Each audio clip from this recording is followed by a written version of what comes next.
Well, I want to honor my mom and the life she lived, dedicated to her greatest love, Jesus. She and my dad. My mom taught me so many things through her life, but one of the greatest lessons that she taught me was what it truly means to live mission-minded. I knew I was called into ministry from a really young age, and I just couldn't figure out Christianity, which sounds so odd because I was raised in such a strong spiritual background. Something changed in the way Suzy Lamb spoke about her mother. And this time, it wasn't just grief. Suzy talked about love. She talked about forgiveness, but she also mentioned separation, different choices, and a painful truth that had to be shared. Then, Rebecca and Rachel spoke, and when all three statements are placed side by side, something becomes difficult to ignore. They were grieving the same woman, but each daughter seems to focus on a very different part of her final chapter. So what changed? Why did Suzy feel the need to speak again? What did she mean when she said they had to part ways? And why does this new round of statements raise fresh questions about everything that happened before Johnny's death? Because the most important detail may not be what the sisters said. It may be what their words leave unanswered. Suzy's statement becomes more revealing when you slow down and look at the words she chose. She did not describe her relationship with Johnny as simple.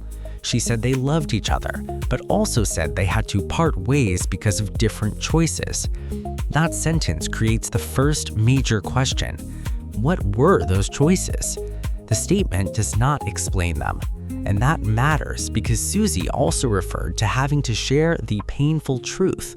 She did not spell out what that truth was either. Instead, she focused on what came after the conflict: forgiveness. She said that every day they chose forgiveness and that she kept believing a miracle might happen. She even imagined a future where they could sit together again, drink coffee, talk about Jesus, and share a warm hug. That picture tells us something important. Suzy wasn't describing a relationship she had simply stopped caring about. She was describing a relationship where love remained, even while something had come between them. Then came another revealing line. She said she was angry that the hoped-for reconciliation did not happen on Earth. That leaves a painful contrast: hope for restoration on one side and permanent loss on the other. Suzy also defended her decision to speak publicly. She acknowledged that some people would say family problems should remain private, but she argued that their lives had already been public. That raises another question. If Suzy knew people would criticize her for speaking, why did she believe this message still needed to be shared? And that question becomes even more important when her statement is placed beside what Rebecca and Rachel said, because they didn't focus on exactly the same things. Rebecca Lamb Weiss approached the loss from a different direction. Her statement centered less on the family conflict and more on what she believes comes after death. She described looking outside while putting her children to bed and seeing a beautiful sunset. In that moment, she said she was reminded that her mother was in glory. For Rebecca, the sunset became a personal moment of comfort. But then she described something deeper. While thinking about Johnny in heaven, she felt joy because she believed that one day they would be together again. She connected that hope to her Christian faith and to the presence of the Holy Spirit in her daily life. She even reflected on the Apostle Paul's words about living for Christ while also longing to be with Him. That gives Rebecca's statement a very different tone from Suzy's. Suzy's message openly acknowledged separation and forgiveness. Rebecca's message focused more on eternity, spiritual comfort, and reunion. But there is another detail that should not be overlooked. Rebecca said that the older she gets, the more she has to look forward to an eternity because many people she loves have already gone ahead of her. That tells us that her grief is being processed through a much bigger belief about life after death. And yet, Rebecca also makes clear that she still wants to live and fulfill what she believes God has called her to do. So her message contains two emotions at once. She misses her mother, but she believes the separation is temporary. Then she thanks those who honored Joni and celebrated her life of service. Notice what is missing.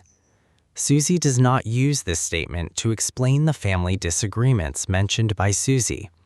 She doesn't attempt to answer what different choices meant. Instead, she leaves the focus on faith, eternity, and Joni's legacy. And that makes Rachel's statement even more important, because Rachel brings the story back to something much more personal. What it felt like to lose the person she called the heart of the family.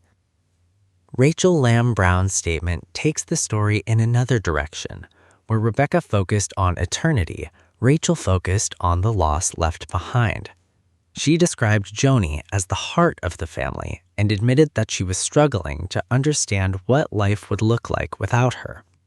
But one part of Rachel's message stands out. She said the family prayed and believed there would be a different ending to Joni's story. That tells us just how much hope surrounded Joni's illness. Rachel also described her mother as someone who kept working even when her body was weak. She said Joni continued doing television, reaching people and pointing them toward Jesus while going through her own suffering. That creates an important contrast. The public saw a woman continuing her mission. Behind that public ministry was a family dealing with a serious illness and the possibility that the outcome might not be what they prayed for. Rachel then shared one of the most personal moments in her statement. After being away all day, she returned home and her daughter ran toward her saying, "Mom, I missed you. I love you." Rachel said the moment caused her to break down because she suddenly realized that she would never again be able to run to her own mother and say, "Mom," when she needed her. That is more than a statement about Joni's death. It shows how the loss was affecting the family in ordinary, everyday moments. Rachel ended by saying that the family would carry Joni's faith, love, and legacy forward. But now the three statements can be compared. Suzy talked about separation and forgiveness. Rebecca talked about eternity and reunion. Rachel talked about loss and legacy. 3 daughters, 3 perspectives. And yet, there is one part of the story that the emotional statements do not fully explain. What was happening around Joni's illness before the public knew how serious it was? This is where the story moves beyond grief. Because while the 3 statements focus on love, faith, loss, and legacy, another set of questions has been raised about the period before Joni's death. The key issue is timing. When did Joni know how serious her illness was? When did the people closest to her know? And when did Jonathan allegedly learn about it? These questions matter because outside commentators have connected Joni's health with the period when Jonathan Lamb was removed from his leadership position at Daystar. But this is where we have to slow down. The original statements from Suzy, Rebecca, and Rachel do not establish that these events were connected. That connection comes from allegations made by outside commentators, and it should be treated as such. One commentator, Lorna Lynn, claims that Joni knew her condition was serious around the time Jonathan was removed. She also questioned why Jonathan allegedly was not informed about the seriousness of his mother's condition. If true, that would raise difficult questions. But there is another layer. Lynn also alleged that Doug Wise had significant responsibility for decisions involving Joni's health. Again, that is an allegation, not something established by the sisters' statements themselves. And this distinction is critical because the new family messages give us what the daughters chose to say publicly. The outside allegations give us questions about what may have been happening privately. Those are not the same thing. Still, the timing creates a natural question that the original video doesn't fully explore. If Joni's illness was known to some people before it became public, who knew what and when? And that question takes us directly into the most sensitive part of the story. The question about timing becomes more striking when later reports are placed beside the family's public statements. Daystar said Joni had been dealing with serious health matters before a recent back injury. The network said those health problems were being handled privately and that the back injury made her condition more serious than expected. Joni died on May 7, 2026. But after her death, Suzy publicly raised a very different concern. She said that as Joni was nearing the end, she and Jonathan were not informed in time to say goodbye. A later report described Suzy as saying they were nearby but did not receive a call before Joni died. That detail changes the question. It is no longer only about what the family knew about Joni's illness. It becomes a question of communication during her final hours. Who knew how close the end was? Who was contacted? And who was not? Those questions are especially sensitive because they involve a family that had already experienced a public and deeply painful rift. There was also an earlier dispute involving Jonathan and Suzy and Joni's leadership at Daystar. In 2024, Jonathan and Suzy publicly described serious allegations involving a family matter. Joni rejected those allegations and said Jonathan's termination followed a lengthy performance review. So when Suzy later speaks about forgiveness, separation, and not being informed in time to say goodbye, viewers naturally connect the statements. But connection is not proof, and that distinction may be the most important thing to remember, because there is still one question the public statements do not completely answer. Was the final communication problem simply a tragic breakdown during a medical crisis? Or was it connected to the much older family conflict? And that is where the story becomes even harder to untangle. There is another detail that makes these statements more important than they first appear. Joni's own final public communications show that she was still presenting herself as active and focused on ministry shortly before her death. On May 1st, Daystar published one of her letters in which she encouraged viewers to stay faithful and described new network projects. 6 days later, Daystar announced that she had died.